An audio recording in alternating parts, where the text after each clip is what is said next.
안녕하세요. 함께하는 복싱투게더의 복싱덕입니다. 오늘은 드디어 가장 뜨거웠던 체급 라이트급의 제1막이 총정리되는 경기에 대하여 소개해드리기 위해 영상을 만들었습니다. 왜 라이트급이 그렇게 뜨거운 체급이 되었는가? 그 이유는 바로 전 세계적으로 엄청난 인기를 가지고 있고 유명 프로모션에 소속되어 있는 무패의 젊은 복서 4명이 있어서입니다.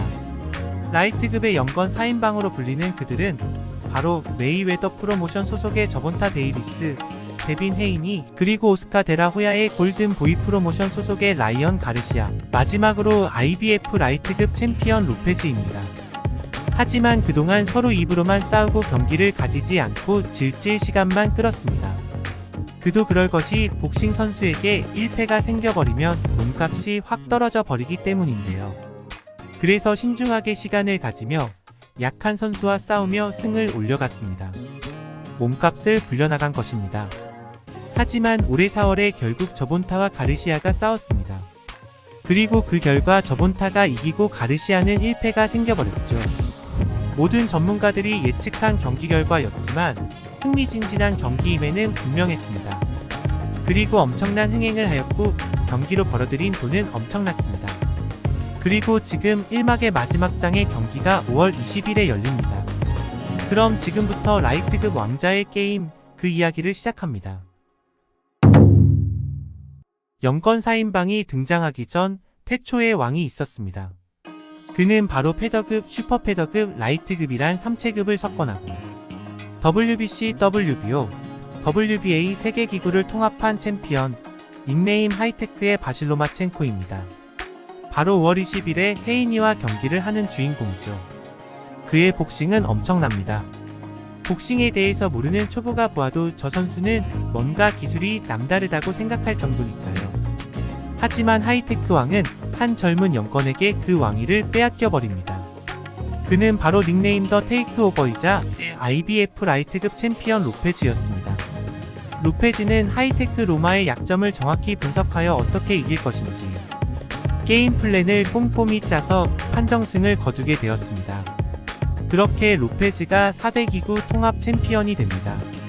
하지만 왕에게는 인정할 수 없는 판정 결과였고 자존심도 많이 상했습니다. 그렇지만 이미 빼앗긴 왕자였고 그는 이번 경기로 큰 부상도 당했습니다. 바로 어깨였습니다. 그는 어깨에 수술을 하고 다음을 기약합니다. 하지만 이럴 수가 자신을 왕자에서 끌어내리고 4대 기구를 통합한 챔피언 로페즈가 갑자기 한순간에 다시 왕자를 빼앗겨 버립니다.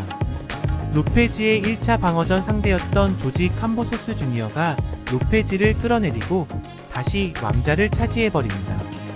닉네임 스파르타 캄보소스는 복싱 초보들에게는 대체 이 사람은 누구지?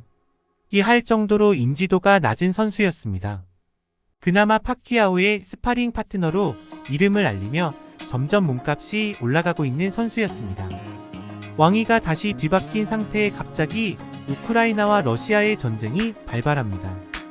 어쩔 수 없이 왕은 전쟁에 참여하게 됩니다. 하지만 이럴 수가. WBC 챔피언이자 메이웨더의 애제자인 영건 4인방 중에 한 명 데빈 헤이니가 다시 조지 캄보소스를 왕자에서 내리고 5대 기구 통합 챔피언 언디스퓨티드 챔피언이 되어버립니다. 그리고 헤이니는 캄보소스와 2차전에서도 승리하며 방어전에도 승리합니다. 자, 여기까지가 왕자의 게임의 줄거리였습니다. 그럼 지금부터 두 선수의 기량과 특징을 파악해 보겠습니다. 먼저 로마첸코는 심각한 어깨 부상으로 인한 수술과 전쟁으로 인한 공백기가 있습니다. 그리고 나이는 88년생, 데빈 헤이니는 98년생으로 10살 차이가 납니다. 과연 얼마나 하이테크 기술이 살아있느냐에 따라서 공백기와 나이의 체력 차이를 메울 수 있을 것 같군요. 다음 데빈 헤이니입니다.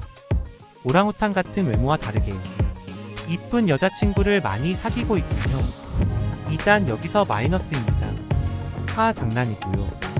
로마보다 길리치와 큰 키를 가지고 있습니다. 메이웨더 제자답게 거리싸움과 스마트한 복싱을 할 것이라 생각됩니다. 그리고 이번에 로마첸코와 싸워서 이긴다면 정말 그는 자신의 능력을 증명하게 되는 것입니다. 왜냐하면 혜인이는 보면 영권 4인방과도 한 번도 싸운 적이 없고 운 좋게 캄보소스를 이겨서 언디스퓨티드 챔피언이 되었기 때문입니다. 그래서 같은 메이웨더 프로모션 소속인 저본타에게도 인정 못 받고 아마추어 시절 친구인 가르시아에게도 인정받지 못하고 있던 상황이었습니다. 현재 저본타는 메이웨더 프로모션을 떠났습니다. 그럼 잠시 저본타가 얼마나 혜인이를 무시하는지 영상을 보겠습니다. 저본타가 처음 메이웨더 프로모션에 가게 된 계기는 그의 유명세 때문이었습니다. 그 시절 주위에 복서들을 다 패고 다닌다는 소문이 메이웨더 귀에까지 들어가고 전용기로 데리고 와서 바로 스파링을 시키는데 그 상대가 바로 당시 메이웨더가 키우고 있던 제자 혜인이였습니다. 저본타는 혜인이를 한 방에 보내버리고 바로 메이웨더와 계약합니다. 그리고 두 번째 스파링에서는 그나마 스파링이 되었지만 저본타가 가지고 놀아버립니다. 그리고 저본타는 자신이 데빈과 싸우면 또 이길 수 있고 데빈은 약하다고 무시하는 발언을 합니다. 만약 이번 경기에서 데빈 혜인이가 이긴다면 언젠가는 저본타와 둘이 싸우는 것을 보는 날이 올 수도 있겠네요. 혜인이와 로마첸코의 신경전도 대단합니다. 혜인이는 로마첸코가 자신을 4년간 도망다녔다면서 그에게 매우 감정이 있고 이번에 확실히 이겨서 은퇴시켜버리겠다고 합니다. 반면에 로마는 혜인이에게 자신이 각성했기 때문에 이길 수 있다고 자신하고 있습니다. 저는 데빈 혜인이가 우세할 것이라 판단합니다. 여러분 생각은 어떤가요? 과연 어떤 결과가 나올지 지켜봅시다.